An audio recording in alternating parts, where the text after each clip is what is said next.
Yeah, I really like this film. It's a great, like I said at the beginning, it's a great little addition to the boxing film genre, if that's what you're into. But if you're not, it's still like it's a great character film. I mean, he's a he's a down to earth guy. He says what he thinks. Where did you find him? Where did you get the story from? Tell us how it all began. Initially, I was interested in boxing, big boxing fan. Um, but initially, I was kind of interested in those guys that are below the kind of top level. I think we all see those guys that earn lots of millions of dollars doing their trade, and that's kind of glamorous. But that, for most people, that's what they think boxing is. But I was actually interested in journeyman boxers, the guys that go out and they do it for peanuts. Kieran, for that fight, actually didn't earn anything. By the time he'd paid for his training and his nutrition supplements and stuff like that, he doesn't earn anything. So he goes out and they do that for the love.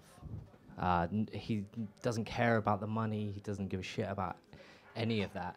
And that's what I was interested in. So I contacted loads of people. I was like tweeting no good boxers going, hey man, you're shit, can I film you?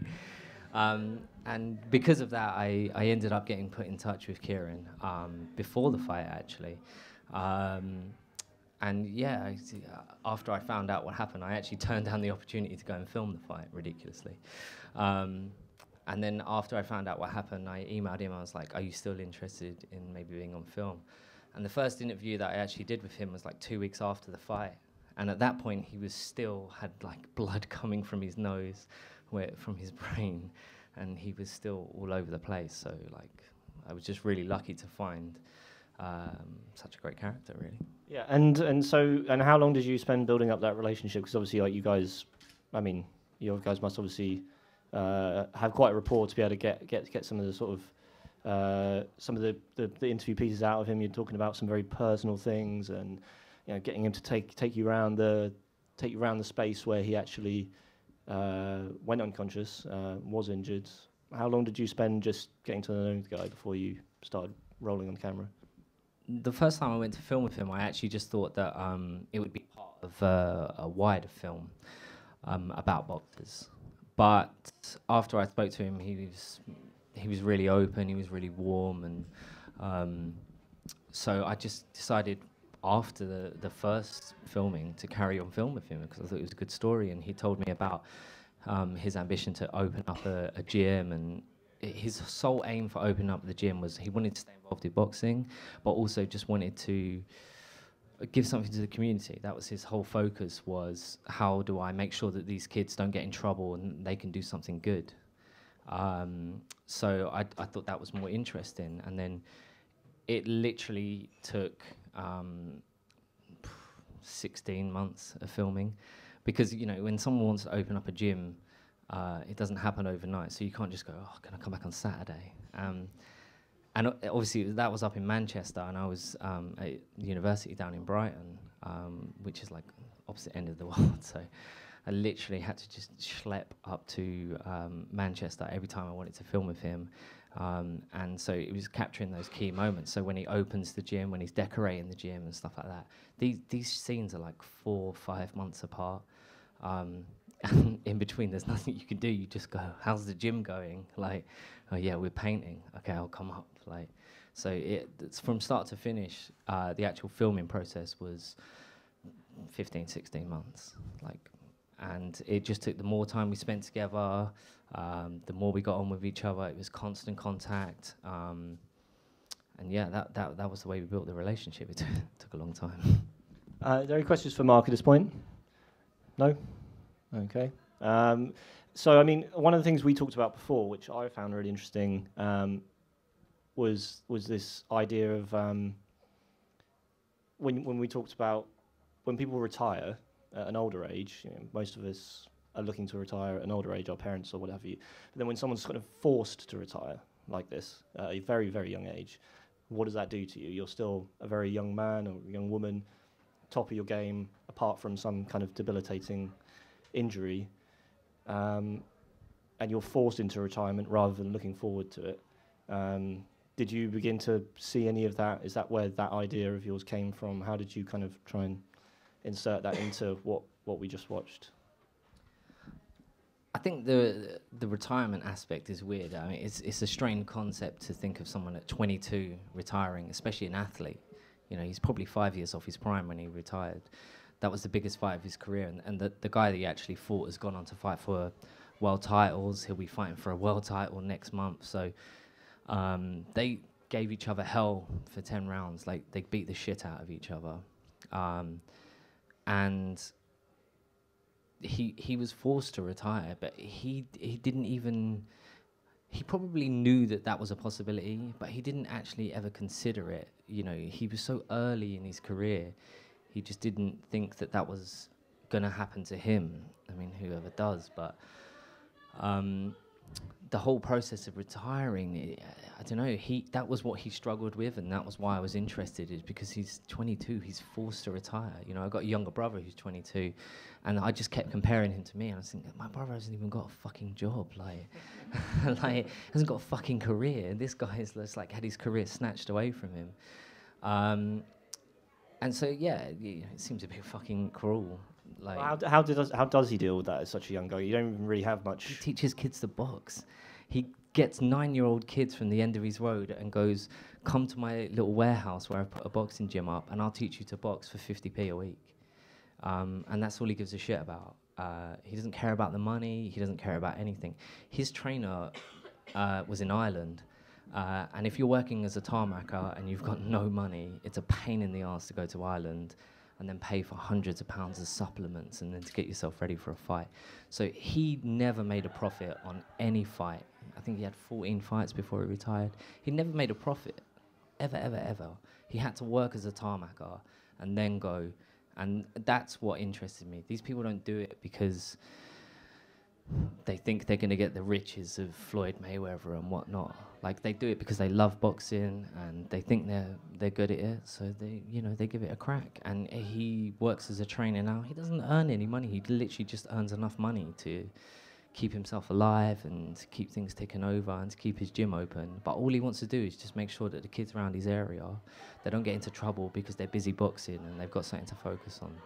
So, like, he's retired in the sense that he's not a professional boxer, but he's nowhere near retired. Like, there are no 22, 23-year-old boxing trainers out there. No one does that as a career. This is what people do when they're 35. They're slurring their words, but they think they've still got something up there, so they become boxing trainers. So there are literally no people like him out there. And I think that's why I gravitated towards him, and that's why I think he's interesting. And yeah, that's what I like about him, really. Have you got any questions for Mark? Yeah, we've got one at the front. Yeah, how is his brother doing in his career? How is his brother doing? His brother fucked up his knee about a month after filming, so hasn't got to do it. His brother afterwards, in the immediate aftermath of the fight, he hated boxing. He didn't want to speak to any boxing people. He was, disgusted by it. But when we filmed that particular scene with him, he was like, got himself really fit, he'd lost a lot of weight, and he was like, no, I'm going to go and do what my brother should have done. That's his younger brother in the film. So he did genuinely want to go and do it, and that's what we filmed at the time, was him training and getting ready for it. But then after that, it didn't work out for him. And he wasn't as good as his brother anyway. But yeah, his mum, we tried to film her, or I tried to film her for about 6 months, and she just wouldn't have it because she couldn't talk about it. She was on antidepressants, because she was with him, and obviously the accident happened. So the thought of her then youngest going into it just didn't sit well with her. And I think that was between his injury and that, he just decided to scrap it. So I honestly think it's the best thing. I'm kind of glad that it happened because, Jesus, if he'd have got injured, I don't know what happened to his mum or his brother. Are there any other questions for Mark? Just got to ask, the fight that was in, did he actually win it or not? Did he win the fight? Did Kieran win that fight that he was He injured? lost quite badly.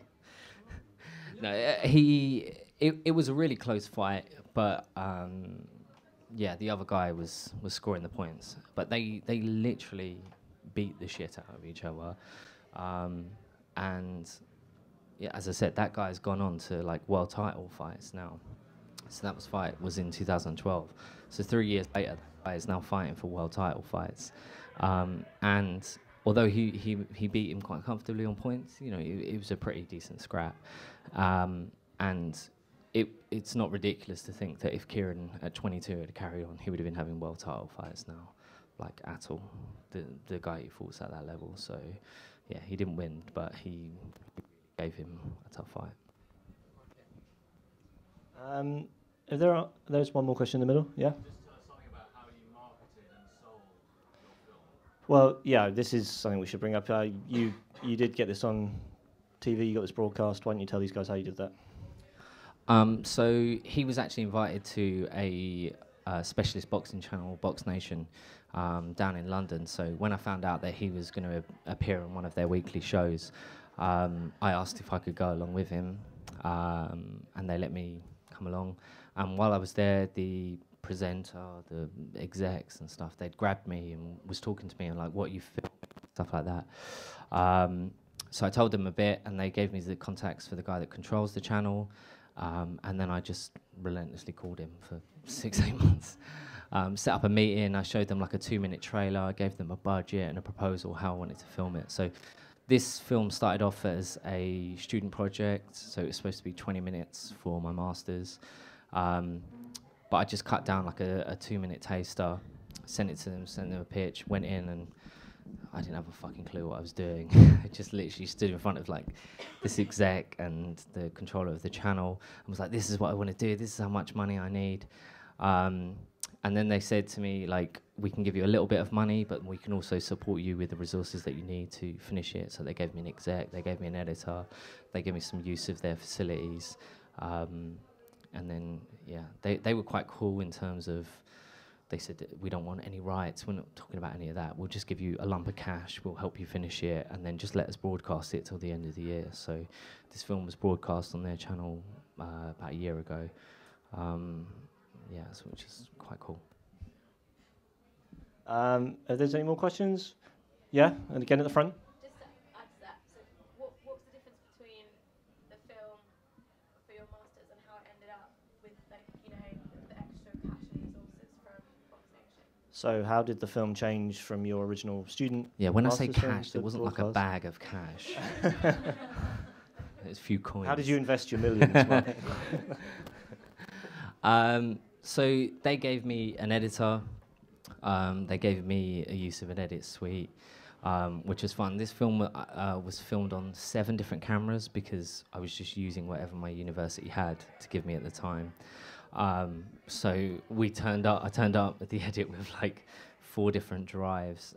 Everything was shot on different formats. It took us 2.5 days to get all of the footage into the edit and to get the kind of Avid program accepting it all on the same timeline. And then, yeah, we did a bit of an online, did a bit of a sound mix and stuff like that, whatever we could. We literally just had a week to churn it out, and it took us 2.5 days to get everything in there. So, and then the rest of the money was paying the cameraman. There was only one shoot, which was when the guy was in the arena. That was the only shoot I had a cameraman for. The rest, I was doing everything on my own. So yeah, and then buying the rights for the photos and stuff like that, and we had to pay for that. So yeah, I didn't make like a ton of cash on this. Like they literally just gave me enough to get me over the line, which was good enough for me. Why don't you just let's finish it on you telling me that little story you just told me a minute ago about when it did actually finally broadcast and you dropped Kieran a message.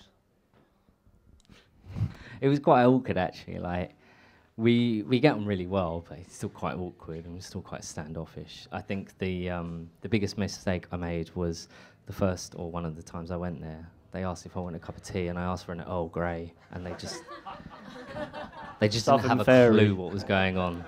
Yeah, these guys in like deepest, darkest Manchester. But yeah, after the film was first broadcast, I messaged him and I was like, "Are you okay?" And he was like, "Yeah." And I called him and like, it was so weird. I was just like, "Did you watch it?" He was like, "Yeah." "Did you like it?" "Yeah, it was mint." And then I started to hear his voice break, and I was like, I'm gonna go. Like, so yeah, he was just really choked up because for him it was like that's his story, and like why would anyone tell my story? I'm just a little boxer, and yeah, I had an injury, but why would anyone tell my story? So he was a bit choked up, and yeah, so we just didn't really talk. Classic macho provider there. Well, I think it's great. So let's give Mark a round of applause and.